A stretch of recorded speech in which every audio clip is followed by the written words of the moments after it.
welcome to the deep dive. Yeah. This is where we try to, cut through the jargon and really get to the core engineering behind the tech that shapes your world. Mm-hmm.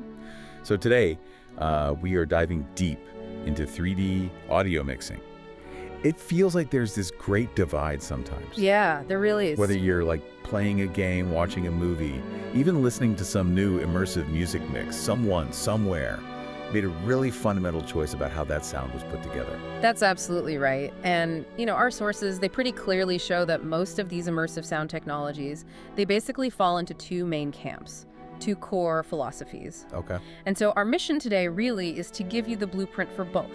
We want to unpack the differences, which are pretty significant, but also how they have to work together in modern production. Right, because it's not always one or the other in practice. Exactly. And crucially, as the material points out again and again, there isn't really an absolute best format. It's always about the best tool for that specific job. Okay, so let's get those tools out on the table right away.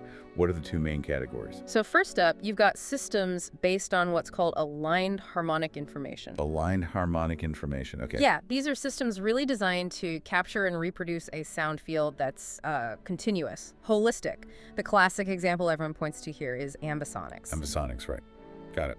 And the second category? And the second is systems based purely on objects. Objects, like sound objects. Precisely. These systems treat every single sound as its own independent thing with its own coordinates in space. It's the kind of approach you see a lot in, say, modern video games and also in big cinema formats like Dolby Atmos. Okay. Aligned fields versus individual objects. Before we really dig into the mechanics of how they work, maybe we should touch on the history, because that seems important here. Oh, absolutely. The history, the lineage, it really explains the underlying philosophy of each approach. So for the aligned systems, the roots go way back, right? To Alan Blumlein, 1931. Yeah, Blumlein. His work on stereophonic recording is fundamental. You really have to understand that to grasp ambisonic. How so? What's the connection? Well, stereo sound, Blumlein's invention, it works by manipulating the phase and amplitude relationships between two channels. That's the harmonic information. Okay. He wasn't just recording two separate things, he was creating a system of alignment, a system that uses those relationships to trick your ears into hearing location, depth. Ah, so it's the alignment that's key. Exactly, that fundamental thinking, that focus on phase and amplitude relationships to create space that leads directly down the road to Ambisonics. And Ambisonics itself came later, in the 70s? Yes, developed in the UK. Michael Gerzon, Peter Felget, others. It was a very structured effort, supported by the National Research Development Corporation. Even the BBC collaborated. Sort of an academic, research-driven push to perfectly encode a full 3D sound field. Okay, that paints a picture, a sort of pursuit of sonic truth almost. You could say that. Now contrast that with the path for object-oriented sound that really starts with Ray Dolby. Dolby Labs, 1965, London.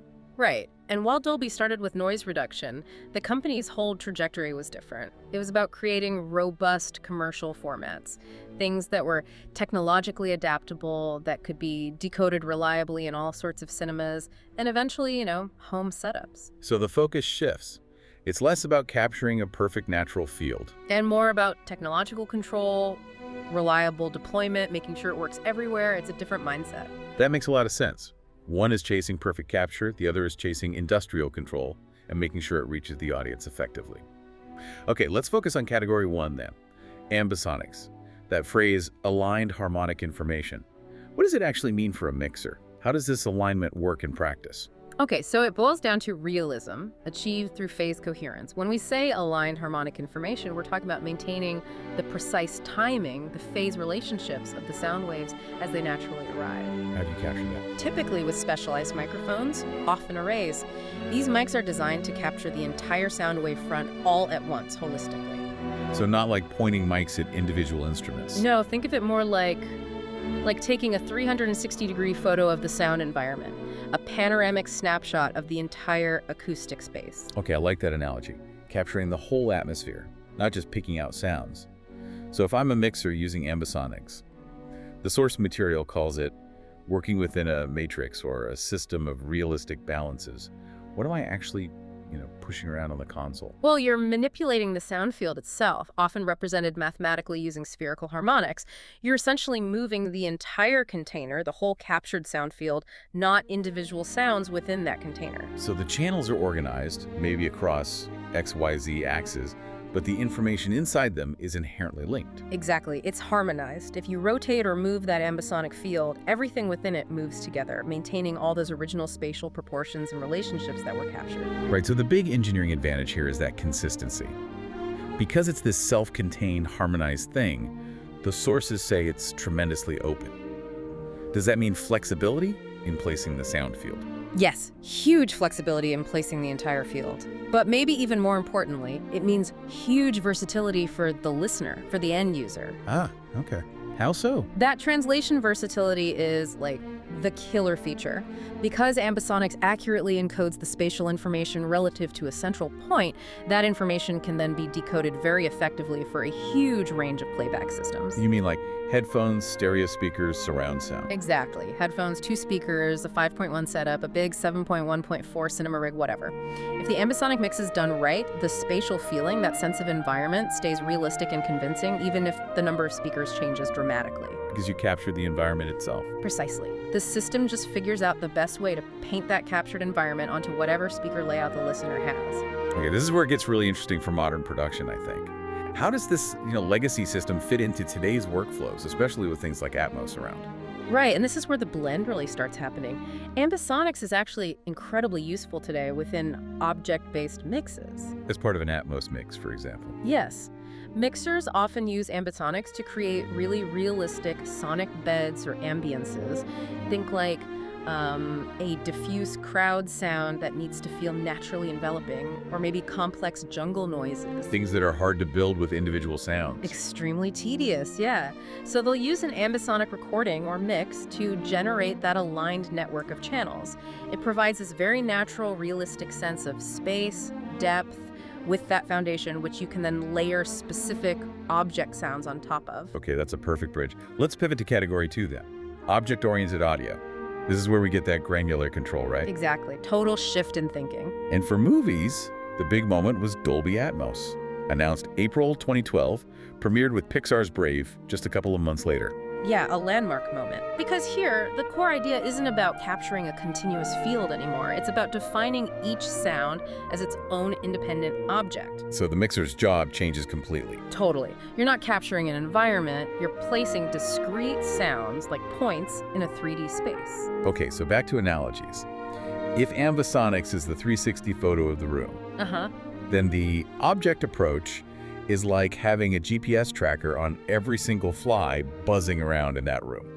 Yeah, that's actually a pretty good way to put it. Each sound gets its own precise coordinates. So what is the sound object technically? Is it just the audio file? It's basically the audio file plus metadata. So you have the raw sound, the gunshot, the dialogue snippet, the spaceship whoosh, that's one piece. Okay. Then the object part is this extra chunk of data attached to it that says, here are the coordinates, X, Y, Z, here's the volume, maybe some EQ info, maybe size information. And crucially, the mixing isn't finalized until playback. Correct. The audio isn't fully rendered into speaker channels until the moment it plays back on your specific system. The mixing console, or the digital audio workstation, just tags that audio file with instructions. Put this sound here at this time, move it along this path. Which gives the mixer, as the sources say, complete individual control. That's the unique benefit. If you want that TIE fighter screaming precisely from front left high to back right low, you just drag the object. Essentially, yes, you define that path. You don't have to worry so much about phase alignment between channels in the same way you do with Ambisonics. You just tell the system where you want that sound to be, moment by moment. Absolute placement. That's the dream for sound designers, I bet. It offers incredible creative freedom, definitely, but it does raise a question. Which is? Well, if the sound isn't fully rendered until playback, what happens if my home system is, drastically different from the fancy mixing stage where it was created? Yeah. That's the catch, isn't it? It can be. The object system relies heavily on the intelligence of the rendering engine in your receiver or soundbar to interpret those coordinate instructions and figure out the best way to map them onto the actual speakers you have. So it's doing some guesswork in real time. It's doing sophisticated calculation, but yes, it has to adapt those ideal coordinates to your specific, maybe less than ideal speaker layout. This is where that inherent consistency of ambisonics sometimes has an advantage, because the phase relationships are already baked in. Right. Ambisonics encoded the spatial relationships from the start. The object system is giving instructions and hoping the renderer translates them perfectly. Precisely. So you see the engineering trade-off, right? Object-based gives you that amazing, granular, creative control over every little thing. But potentially sacrifices some guaranteed consistency across every possible playback system. Exactly. Whereas the aligned system, like Ambisonics, guarantees that spatial consistency, that realistic coherence, but you have less control over moving individual tiny elements within that captured field after the fact. Okay. But what's really cool, as you mentioned, is that modern mixing isn't necessarily about choosing one camp or the other. It's about blending them smartly. Absolutely. That's where the real art and science is today. Contemporary workflows almost always use mixed techniques. How does that work? Like using Atmos as the main structure. Yeah, you might use an object system like Atmos as the main framework, the kind of structural container for the mix. But then within that Atmos mix, you use ambisonic beds, ambisonic recordings for those background elements, the ambiances, the crowds, the general environmental sounds. Filling the object-based house with ambisonic furniture, maybe? Huh, not bad. And the sources point out that Ambisonics is flexible enough for this. You can embed an ambisonic signal within another format as long as you follow the rules of that format's organization. So you're using the object control for the specific action elements, the spaceships, the dialogue, the key effects. The things that need precise placement and movement. But you're using the aligned ambisonic fields to make sure the overall world, the environment itself, feels natural, cohesive, and translates reliably. It's just smart engineering, really. Using each tool where its strengths lie. The aligned matrix for that holistic, realistic, adaptable background sound, and the independent objects for those critical foreground elements that need that absolute pinpoint placement. So let's bring this back to the listener. For you listening to this, what's the big takeaway?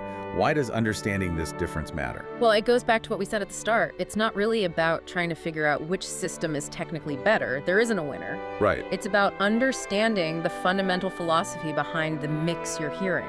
What was the creator prioritizing? Was it the overall naturally captured environment feeling totally cohesive? Or was it the hyper-specific individual placement and movement of every single sound effect? Knowing the difference changes how you listen. It really does. So quick recap. Aligned systems, Ambisonics being the prime example, capture a whole sound field.